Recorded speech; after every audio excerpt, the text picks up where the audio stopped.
अक्सर लोग कहते हैं कर्म ही पूजा है, लेकिन क्या हर कर्म पूजा होता है? अगर ऐसा होता तो जो हाथ किसी को सहलाता है और वही हाथ किसी को चोट पहुंचाता है, दोनों को एक ही पुण्य मिलना चाहिए था। अब जरा सोचिए, आप आंखों की पलक झपकाते हैं, यह भी कर्म है। आप सांस लेते हैं, यह भी कर्म है। दिल धड़कता है, यह भी कर्म है। लेकिन क्या इन कर्मों के लिए आपको पुण्य या पाप मिलता है? नहीं, क्योंकि कर्म अपने आप में न अच्छा है न बुरा। अब उदाहरण और गहरा समझिए। एक डॉक्टर चाकू से शरीर काटता है, लोग कहते हैं यह देवता है। और एक कसाई उसी चाकू से गाय काटता है, लोग कहते हैं यह पापी है। अब सवाल यह है, चाकू वही है, कर्म भी वही है, तो फर्क कहां से आया? फर्क आया धर्म से। डॉक्टर का कर्म धर्म से जुड़ा है, इसलिए सेवा बन गया।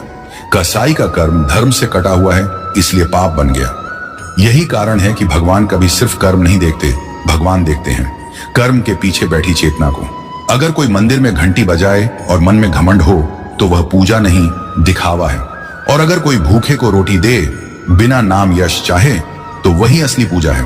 धर्म कोई किताब नहीं है, धर्म कोई वेश नहीं है, धर्म कोई नारा नहीं है। धर्म है किस भावना से आप कर्म कर रहे हैं। धर्म के बिना कर्म सिर्फ क्रिया है, और धर्म युक्त कर्म ही सच्ची पूजा है।